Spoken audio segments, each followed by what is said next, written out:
escritor irlandés será el protagonista de los siguientes minutos. Yo creo que su obra principal, o quizá la más conocida, Los viajes de Gulliver, pues es exactamente eso, conocida por casi todo el mundo. Vamos a intentar acercar al escritor y también al personaje, y lo vamos a hacer con el profesor de Filología Inglesa de la UNED, Didac Llorens. Bienvenido. Hola Isabel, encantado. Hablamos de este escritor irlandés, un escritor satírico, luego hablaremos y veremos por qué. Un hombre también con una biografía curiosa, ¿no? Porque no es educado por sus padres, sino por su tío, pero hay algo de oscurantismo ya prácticamente desde su niñez. Sí, Jonathan Swift nació en Dublín de padres ingleses, pasó su infancia y su adolescencia en Irlanda, bajo la tutela, como decías, de su tío, en una época en la que Irlanda depende políticamente de Inglaterra, por supuesto, y tenemos un año clave en la historia de Inglaterra y de Irlanda también, que es el 1688, que es el año de la Revolución Gloriosa. Una revolución que acaba destronando a Jacobo II, que es el último rey católico de Inglaterra.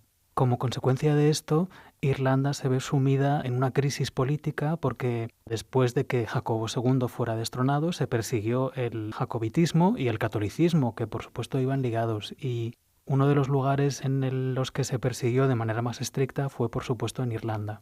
Jonathan Swift era un joven que en ese momento se va de Irlanda y llega a Inglaterra con muchas esperanzas de empezar una carrera en la política o en la iglesia, ¿no? Hay que decir que Jonathan Swift efectivamente está dentro de la iglesia anglicana. Luego veremos que hasta, pues él tiene cargos, es reverendo, es deán, en fin, tiene una serie de cargos a lo largo de su vida. De su infancia podemos decir también que fue bastante pobre y se sabe no demasiado, pero enseguida él estudia en el Trinity College y tiene la oportunidad de trabajar como secretario con un político bastante famoso del momento. Sí, él siempre tuvo aspiraciones políticas. Poco después de su llegada a Inglaterra, ingresa en la Iglesia Anglicana y se convierte en un defensor acérrimo de la Iglesia Anglicana por un lado, frente a las otras ramas del protestantismo y también frente al catolicismo, ¿no? Su gran esperanza había sido convertirse en obispo de la Iglesia Anglicana, en una época en la que tener un puesto de esa entidad, ¿no?, tenía mucha relevancia política. Pero primero empezó simpatizando con los Whigs, ¿no?, Whigs y Tories, los dos grandes partidos del momento en Inglaterra. Después se acerca a los Tories y ya mantendrá esa afiliación política prácticamente toda su vida. Pero debido a los cambios de influencia de un partido y de otro, acaba en esta especie de exilio en Irlanda y se convierte en el deán de la Catedral de San Patricio. Nunca quiso realmente estar allí, ¿no? Nunca quiso realmente vivir en Irlanda, nunca quiso ese puesto, pero digamos que aprendió a vivir en Irlanda y también con el paso del tiempo se convirtió en un gran defensor de los irlandeses, de sus compatriotas en definitiva. Si volvemos un poquito atrás, cuando se convierte en secretario de este famoso político inglés, Sir William Temple, sí, él lleva todos los asuntos, también quieren publicar una serie de cartas, una serie de documentos y está también bastantes años. De hecho, allí también conoce, porque su vida personal es bastante oscura también, complicada, no se sabe mucho, pero se sabe que conoce cuando está trabajando de secretario pues a una niña. Entonces, esta niña, Esther Johnson, al que él luego llamaría Stella, le acompaña también de alguna manera a lo largo de prácticamente la vida de ella, porque ella muere antes que él. Sí, con esta niña joven tiene, como tú dices, una relación misteriosa, una relación muy tierna también, porque siempre que pensamos en Swift pensamos en la sátira, pensamos en una sátira muy ácida, muy agresiva, pero todos estos escritos que Swift dedica a Esther Johnson, a Stella, que se publicaron, acabaron publicándose, nos muestran otro lado de Swift, como decía, un lado mucho más sensible, muy lejos de esa misantropía, ¿no?, que siempre asociamos con sus escritos posteriores en Los viajes de Gulliver o Una humilde propuesta, Modest Proposal, que supongo que también hablaremos de estos textos. Pues sí, vamos a entrar un poco también en los textos, porque esa sátira que le acompaña, que parece también un poco raro y desligado de la vida que él lleva, pues como deán de la Catedral de San Patricio en Irlanda, parece que tendría que escribir quizá de otra manera, pero lo cierto es que él cultiva la sátira y además muy bien. También la sátira era algo que se hacía en ese momento en Irlanda o en Inglaterra. Sí, la primera mitad del siglo XVIII en Inglaterra podríamos decir que es como una edad de oro de la sátira, ¿no? Una época en la historia de la literatura que coincide también con la modernización de la política. Hablábamos antes de Whigs y Tories, se instaura un sistema de partidos y, bueno, la sátira podríamos definirla como una denuncia de comportamientos sociales, de debilidades sociales, de males de la sociedad, también de decisiones políticas, siempre a través del humor, a través de la ridiculización, de la parodia y siempre con una intención moralizante. En esta época tenemos la sátira en la literatura inglesa prácticamente en todos los géneros. Tenemos, por ejemplo, en el teatro la obra de John Gay, en poesía la obra de Alexander Pope y en prosa tenemos los grandes panfletos políticos, satíricos. Obras maestras de este género son muchas de Jonathan Swift. Pues vamos a hablar de algún ejemplo, por ejemplo, de una proposición modesta. Vamos a hablar de este texto que desde luego es muy, muy satírico e impactante además. Podríamos quizás empezar hablando del contexto en el que surge, ¿no? Hablábamos antes de la situación de Irlanda. Tenemos un contexto en el que los grandes terratenientes ingleses tienen en propiedad grandes latifundios en Irlanda, ¿no?, pero no hacen nada con ellos, ¿no? Y al mismo tiempo los campesinos irlandeses pues están muriendo de hambre. Esta es la situación que satiriza y que denuncia Swift en A Modest Proposal. Esta propuesta humilde que él hace es criar a los bebés irlandeses para que se los coman las clases altas inglesas. Y esto lo hace sin pestañear y con toda la lógica, seleccionando, manipulando datos, presentando argumentos, citando otras obras, citando a otros autores y siempre pues con ese propósito de una sátira muy mordaz y muy violenta, ¿no?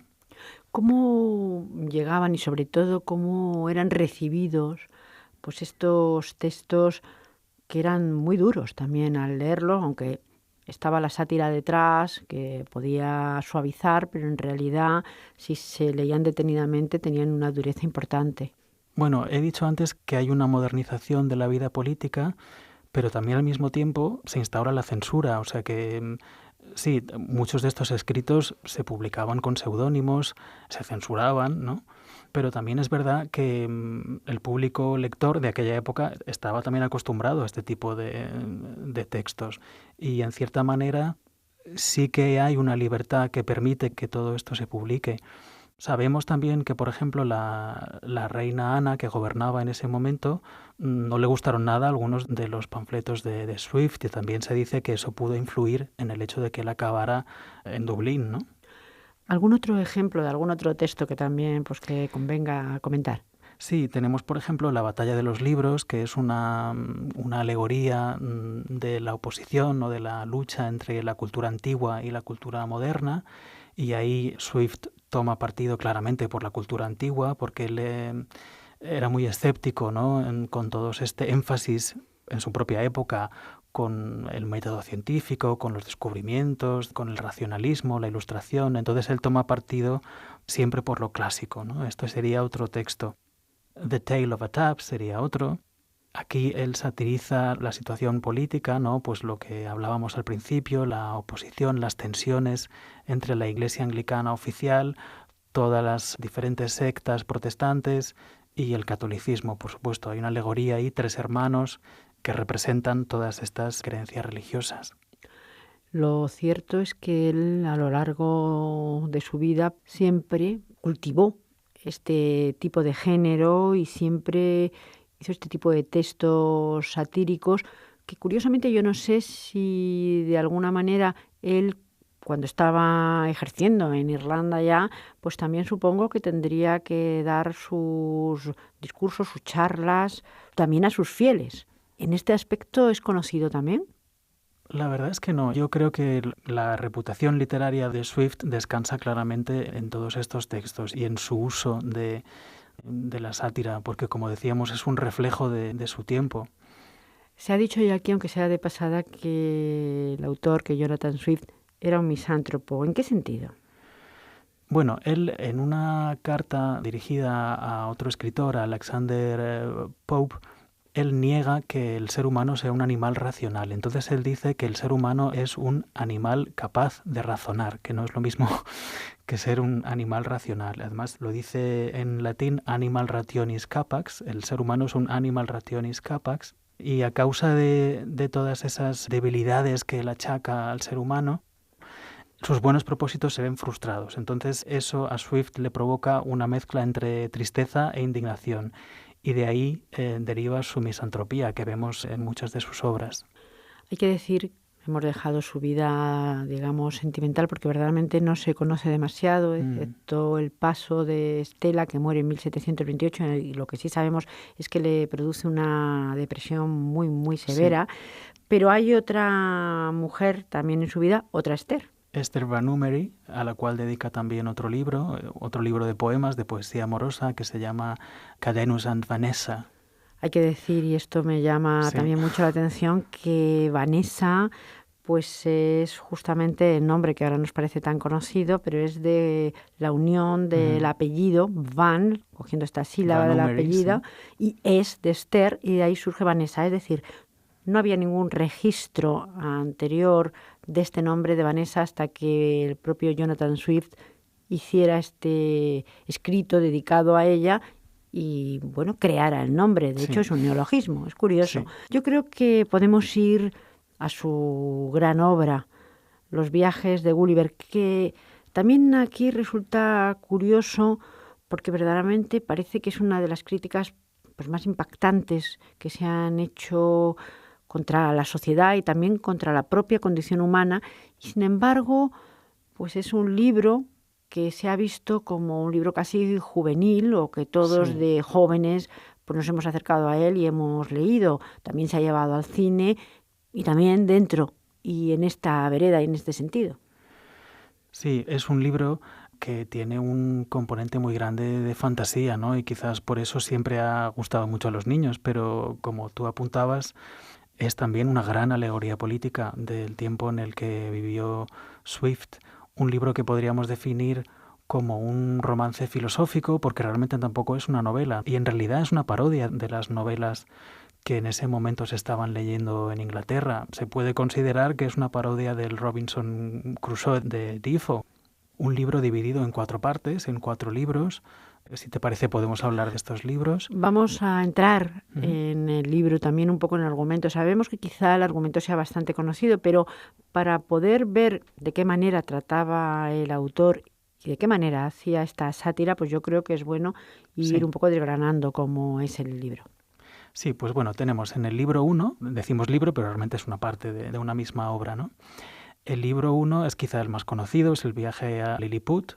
Se puede considerar que los liliputienses, el tamaño de los liliputienses, simbolizaría quizás la estrechez de miras de la sociedad en la que vivió Jonathan Swift, de la política, ¿no? Tenemos varias alegorías también de la clase política, por ejemplo, Whigs y Tories en Lilliput son los que llevan los tacones bajos o los que llevan los tacones altos, ¿no? High heels y low heels, los llama él en la novela.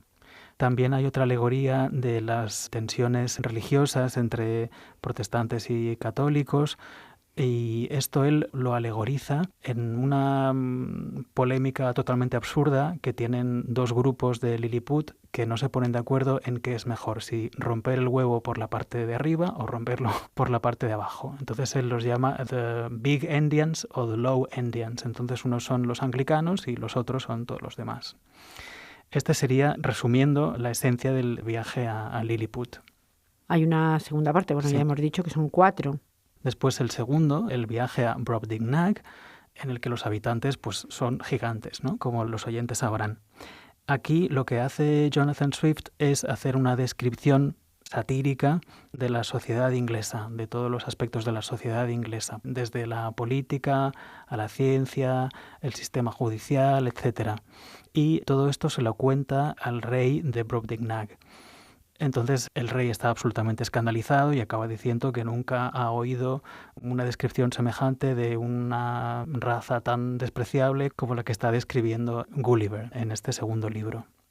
Hay otros 2 libros quizá menos conocidos. Sí, mucho menos. Normalmente siempre como tú decías, hay muchas adaptaciones en cine o incluso de dibujos animados para los niños que se centran en las 2 primeras partes del libro. La tercera es el viaje a Laputa, que evidentemente viene del español, los ingleses dirían Laputa, que es una gran sátira de la Royal Society de Londres, ¿no? Y de todo este clima de grandes descubrimientos científicos, de obsesión por inventar y por descubrir. Por ejemplo, Gulliver en este viaje a la isla de Laputa habla con alguien que está intentando sacar luz de un pepino, por ejemplo, uno de los proyectos que tienen los científicos de esta isla. O otra persona que ha inventado una gran estructura de madera con varios cubos que van girando y toda esta estructura imprime páginas de libros buscando palabras aleatoriamente. Entonces este señor ha publicado cientos y cientos de libros y promociona esto como un gran descubrimiento. Es una doble sátira, porque por una parte es la sátira de la Royal Society, pero al mismo tiempo también es una sátira política, porque la isla de Laputa explota a otra isla, que es la isla de Balnibarbi, y por supuesto estas 2 islas se pueden comparar con Inglaterra y con Irlanda, ¿no? ¿Y la última parte?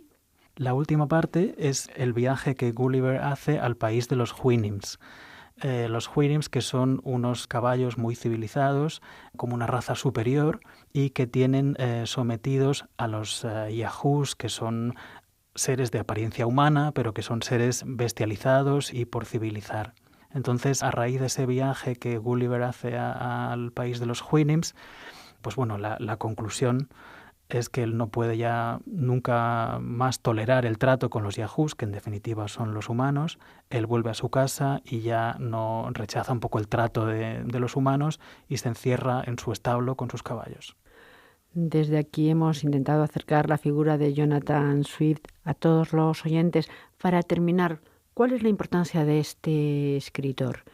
¿Qué peso tiene también hoy en la literatura? Es un escritor muy inteligente, como todos los escritores de la época, escritores muy versados en la cultura clásica, un escritor muy divertido y también un escritor que refleja muy bien la época en que vivió y una época muy determinada de la historia de la literatura inglesa. Muchísimas gracias, profesor Llorens. Muchas gracias, Isabel.